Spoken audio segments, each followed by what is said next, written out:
Ser podcast. Las 7 de hoy por hoy. Ser podcast. Hola, muy buenos días. Hoy es el día después de la sentencia, el día de todas las reacciones, cuando veremos en el Congreso la última sesión de control al gobierno de este año, donde Sánchez y Feijóo se enzarzarán seguro después de la sentencia al exfiscal general del Estado, que conocimos ayer y en cuyo detalle vamos a entrar ahora mismo. Pero antes, vamos a empezar por una noticia que hemos conocido esta madrugada, la muerte de una voz clave en nuestra cultura, que ha marcado a varias generaciones y que abrió una vía propia en la historia del rock español. Ha muerto Robe Iniesta, líder de Extremoduro. Tenía 63 años, Pepa Blanes. Hoy despedimos al último gran filósofo, al último gran humanista y liderato contemporáneo en lengua hispana y al cantante cuyas melodías han estremecido a generaciones y generaciones. Dice el comunicado en el que su familia y amigos despiden a Robe Iniesta Ojea, conocido como Robe, el carismático fundador y alma de Extremoduro, que ha muerto este miércoles a los 63 años. Publicó discos emblemáticos con la banda como Del Toya, Gila o Yo, Minoría Absoluta, consolidándose como un referente del rock español. A lo largo de su carrera se destacó como uno de los letristas más influyentes del panorama español, capaz de transformar sus experiencias personales en conflictos existenciales que acompañaban a toda una generación. Poesía directa y visceral, como le gustaba decir. Pues esa es la noticia con la que despierta el día. Ha muerto Robe Iniesta. 19 días después de que lo condenara, el Tribunal Supremo publicó ayer la sentencia contra Álvaro García Ortiz, exfiscal general del Estado, por la filtración del correo del abogado del novio de Ayuso en el que reconocía 2 delitos de fraude fiscal. La tesis del Supremo es que cometió un delito al intentar combatir el bulo, la noticia falsa, que difundió Miguel Ángel Rodríguez, jefe de gabinete de la presidenta madrileña, en la que aseguraba que la Fiscalía estaba ofreciéndole un pacto a Alberto González Amador. Era al revés. Su abogado reconocía 2 delitos y proponía un acuerdo al Ministerio Público. 5 de los 7 magistrados consideran que García Ortiz filtró él o alguien de su entorno y con su consentimiento, dice, ese correo. Que se lo filtró a la SER, a pesar de que el periodista de la SER que dio la información, Miguel Ángel Campos, lo desmintió en el juicio. El tribunal da veracidad a Campos y al resto de periodistas que negaron que el filtrador fuera el fiscal, pero llegan a la conclusión de que tuvo que ser él quien lo hizo o quien lo permitió, porque no ven alternativa razonable, aunque no hay ninguna prueba que lo acredite. Esta es la conclusión del Supremo, de la que discrepan las 2 magistradas que han emitido votos particulares porque creen que al fiscal se le condena por una hipótesis. José Luis Astre, hola. Hola, buenos días. La sentencia condena a García Ortiz por una filtración que da por hecho que hizo él y también por la nota de prensa posterior para desmentir el bulo de Miguel Ángel Rodríguez. Dice esta sentencia que la nota de prensa consolida y hace oficial la filtración que comenzó por el correo, según esta tesis. Los magistrados reprochan a García Ortiz que respondiera a esa noticia falsa, a esa mentira, cometiendo lo que para ellos es un delito. El tribunal se ampara en las prisas por recabar los correos, en que los conocían muy pocas personas, en el borrado del teléfono de García Ortiz y en su negativa a contestar a las preguntas de las acusaciones. Las magistradas que discrepan de la sentencia creen que la publicación de la nota de prensa no es delito e insisten en que no hay ninguna prueba contra García Ortiz. De manera que dejan por escrito que las conclusiones que alcanzan los otros 5 magistrados suponen, a su entender, una vulneración del derecho a la presunción de inocencia y que en concreto con la llamada telefónica de Campos optan por la opción más perjudicial para el ya exfiscal general. El Partido Socialista dice que acata la sentencia pero no la comparte. Pedro Sánchez salió anoche a defender de nuevo la inocencia de García Ortiz a pesar de la condena. Cree el presidente del gobierno que hay que poner el foco en Isabel Díaz Ayuso. ¿Y hoy dan lecciones de qué? ¿De una sentencia a un fiscal general del Estado que lo que ha hecho ha sido defender la verdad y la institución de la Fiscalía General del Estado? Si quien tiene que pedir perdón es la señora Ayuso y quien tiene que exigir responsabilidad de la señora Ayuso es el señor Feijóo. Ayuso dice que ha funcionado el Estado de Derecho a pesar de Pedro Sánchez. Es muy triste que hayamos tenido que llegar a esta situación, decirle que no se puede utilizar la Fiscalía General para atacar a un adversario político, que estas prácticas no pueden consentirse y que por eso han dado la vuelta al mundo. Esto hace caer a plomo a un gobierno en cualquier democracia liberal y no nos podemos acostumbrar, por tanto. En lo que respecta a la causa por fraude de su pareja, de González Amador, el Supremo lo deja claro, no podrá utilizar esta condena para intentar anular su proceso por fraude. Pedro Jiménez. El Supremo frustra en esta instancia que el novio de Ayuso pueda, y es literal, obtener algún rendimiento defensivo de este proceso de cara al que se sigue contra él. Se refiere al juicio que tiene a la vuelta de la esquina por un presunto delito de fraude fiscal cometido al dejar de pagar al fisco 350.000 euros de los 2 millones que se embolsó con la venta de mascarillas en lo peor de la pandemia. Serán los juzgados de Madrid los que analicen las consecuencias, pero aquí la sentencia reprocha a Alberto González Amador los tintes exageradamente tremendistas que usa para reclamar la vulneración del derecho de defensa con la filtración del correo en el que admitía sus delitos. La sentencia reconoce que el contenido del mail nunca debió hacerse público y que puede lastrar sus estrategias defensivas, pero basta, añade, con la imposibilidad de utilizar como prueba en el proceso ese mensaje. Así empieza el miércoles, es 10 de diciembre. Hoy por hoy noticias. Ser Podcast. La falta de unanimidad en la resolución, lejos de calmar los ánimos en la Fiscalía, ha aumentado la brecha que ya separaba a los fiscales. Los representantes de las diferentes asociaciones pasaron anoche por hora 25. Isabel Fernández Pedrote, buenos días. Hola Ángeles, buenos días. La asociación mayoritaria cree que se ha hecho justicia, pero el presidente de la Unión Progresista de Fiscales, Félix Martín, dijo anoche que se ha vulnerado el derecho a la presunción de inocencia del fiscal y que se ha invertido la carga de la prueba. Nadie tiene que demostrar que es inocente. Es el Estado el que tiene que demostrar la culpabilidad sin ninguna duda. Y esto no por probabilidad, sino con una certeza. Dice que la sentencia se basa en una hipótesis y no en pruebas sólidas. Esto lo negaba anoche con rotundidad la presidenta de la Asociación Conservadora, la Asociación de Fiscales, que es la mayoritaria. Me parece que se hace un esfuerzo por parte del tribunal de desgranar todos los indicios existentes, invalidar, por así decirlo, aquella oposición que se hace por parte de la defensa respecto a las pruebas aportadas por la acusación y al final una conclusión de condena. Ella es Cristina Dexeus. Estuvo también en hora 25 el catedrático de Derecho y exletrado del Constitucional Joaquín Urías. Todo el mundo sabe que es una sentencia en la que no solamente se está juzgando un caso de posible revelación de secretos, sino que tiene mucha más trascendencia. Fíjense que a diario en nuestros tribunales se están filtrando cosas mucho peores. Todo se filtra en España. Muchos de los que han firmado esta sentencia, cualquier periodista sabe que son los primeros que filtran. Las 7 de Hoy por Hoy. Ser Podcast.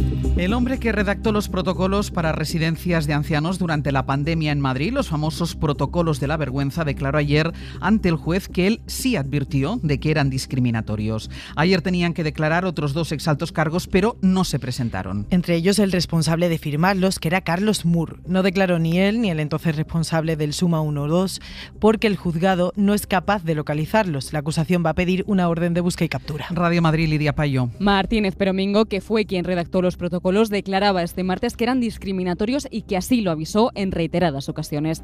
También que la mayoría de las residencias no estaban medicalizadas por falta de recursos. Alejandra Jacinto es abogada de las familias. Básicamente lo que ha hecho ha sido incriminar a Moore, defender que los protocolos eran discriminatorios porque excluían y discriminaban a las personas que en función de sus patologías, en función de su dependencia, no eran aptos para ser trasladados a hospitales. A la salida de la vista, Ángela, hija de un residente fallecido sin ser derivado al hospital, valoraba la ausencia de 2 de los investigados. Que son unos verdaderos impresentables, pero quien fue capaz de aprobar aquello eran homicidios encubiertos, pues es capaz de todo, sin ningún tipo de empatía. Es la tercera vez que Carlos Moore y Pablo Busca eluden la acción de la justicia, por lo que las familias han solicitado al juzgado que emita una orden de búsqueda y captura contra los 2 exaltos cargos del gobierno de Ayuso. Hoy por hoy noticias.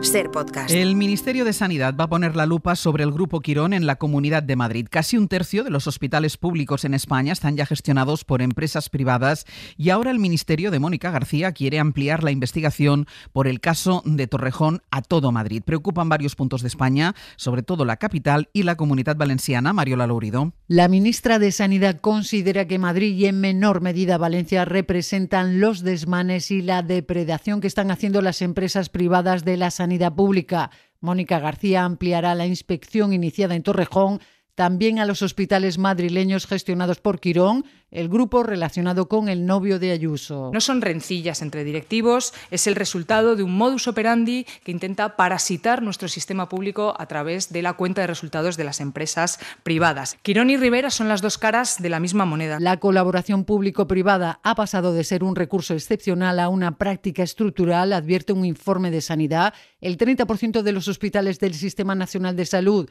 están gestionados por la sanidad privada. El gasto en estos centros ha aumentado un 84% en una década hasta llegar a los 5.000 millones de euros. 7:10 de la mañana, 6:10 en Canarias. Miles de médicos afrontan hoy la segunda de 4 jornadas de huelga convocadas para protestar contra el nuevo estatuto marco que propone la ministra Mónica García.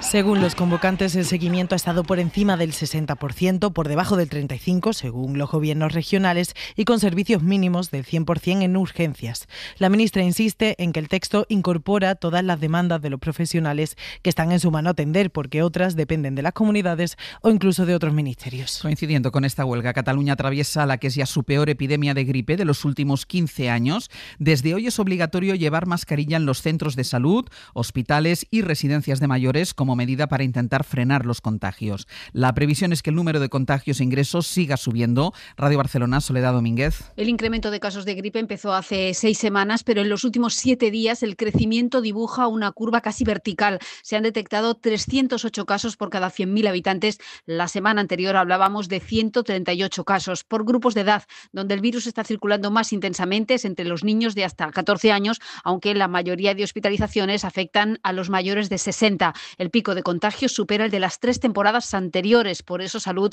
ha decidido rescatar el uso de la mascarilla, que será obligatoria a partir de hoy. En solo 9 días, 5 mujeres han sido asesinadas en España por violencia machista. La última se llamaba Sayuri, tenía 36 años y su marido la mató ayer en el piso donde vivían en l'Hospitalet de Llobregat. Se ha decretado un día de luto oficial. Radio Barcelona, Andrea Villoria. Banderas a media asta y actos suspendidos en l'Hospitalet por el crimen de Sayuri, que tenía 3 hijos en Colombia, su país de origen, y que ahora son huérfanos de madre. Hacía 2 años que la joven había llegado a Cataluña para trabajar. Aquí vivía con su tía y su prima, haciendo trabajos precarios para poder enviar dinero a su familia.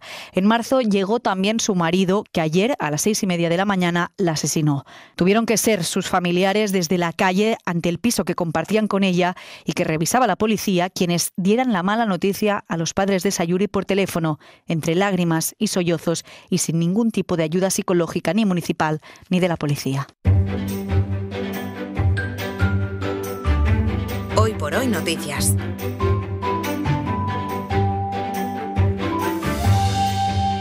Ser podcast.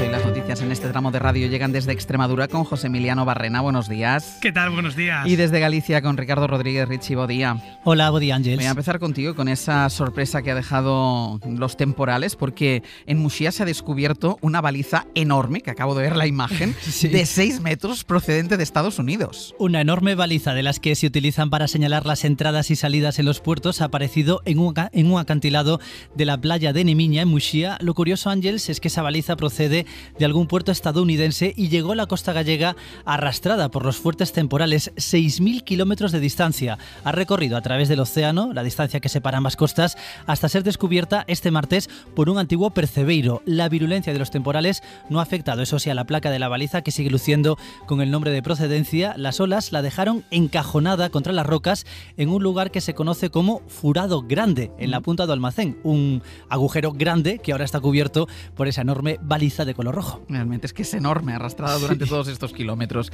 Alejandro Sanz ha recibido el Escobón de Oro, que entiendo que es una escoba, en Jarandilla de la Vera. Una distinción que le ha otorgado la localidad cacereña de Jarandilla, que se otorga con motivo de la fiesta de los escobazos, declarada de interés turístico nacional, un premio con el que se reconoce la labor del artista, el cual ha llevado el nombre del pueblo allá donde va. Y es que Alejandro Sanz tiene una casa en este municipio extremeño desde hace casi 20 años. Aquí prepara sus giras y hay vecinos que trabajan en su finca. En la localidad lo consideran un vecino más. Sabéis que os quiero mucho y que allí he encontrado un remanso de paz y un montón de amigos, y quiero agradeceros este reconocimiento tan bello. Disfruten mucho de sus fiestas, que son maravillosas, únicas en el mundo. Manuel y Pepa, los tíos del artista, han sido los encargados de recoger el premio, que pasan todo el año allí en Jarandilla. Alejandro Sanz agradecía este premio, el cual ha bautizado este paraíso extremeño como la Toscana extremeña. Y ahora que seguramente están pensando en los menús de Navidad, trucos, Richie, para cocinar bien el marisco. Pues estamos en los días en los que más marisco se compra de todo el año. Ya sabes que hay que lo congela Ángels para cocinar en los días principales de la Navidad. Y como en todo en la vida, cocinar bien el marisco tiene sus trucos. Hay que fijarse bien en la procedencia y tener en cuenta que mariscos como las centollas, nécoras o los bogavantes hay que comprarlos vivos. Importante también la forma de cocción. Lo más adecuado sería hacerlo en agua de mar, pero podemos simularla añadiendo 60 gramos de sal por cada litro de agua. Nos lo cuenta el chef Alex Méndez. Lo primero, que esté vivo. Lo segundo, cuando lleguemos a casa, lo cocemos. ¿Cómo se cuece este marisco? Mirad, en agua de mar. No tenemos agua de mar aquí, entonces la vamos a simular. Vamos a poner 60 gramos de sal por litro. Un par de trucos más, añadir siempre un poco de laurel y no echar el marisco vivo en el agua hirviendo para evitar que se desprendan las patas y que quede demasiado salado. Si seguimos estas recomendaciones, sinónimo casi de éxito asegurado estas Navidades. De triunfo. Y llega uno de los momentos más especiales del yacimiento de Huerta Montero, una cámara funeraria prehistórica en la que el sol de invierno se va a colar en los próximos días. Fijaos, el monumento megalítico con más de 4.600 años de historia, ubicado en la localidad pacense de Almendralejo, vive durante estos días el momento más especial y mágico del año con el solsticio de invierno. Durante estas semanas son los únicos momentos donde los rayos de sol iluminan la cámara funeraria. El sepulcro, descubierto en 1988, está considerado como uno de los enterramientos colectivos más singulares de la península ibérica. Para poder verlo hay que ir de 9 de la mañana a 10:30, si no, el sol no entra. Si no, no lo vamos a ver. Si no, Richie y José Emiliano, gracias. Adiós.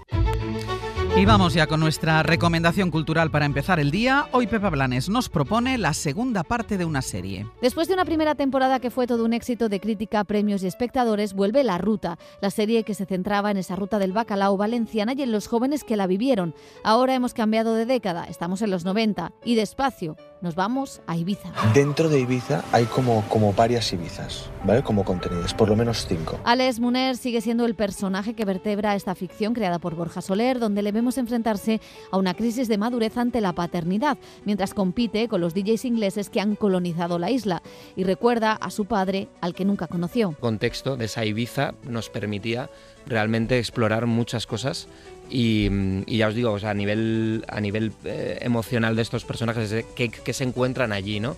En una España que parece que está mirando al futuro, aunque todavía no, en plena dictadura.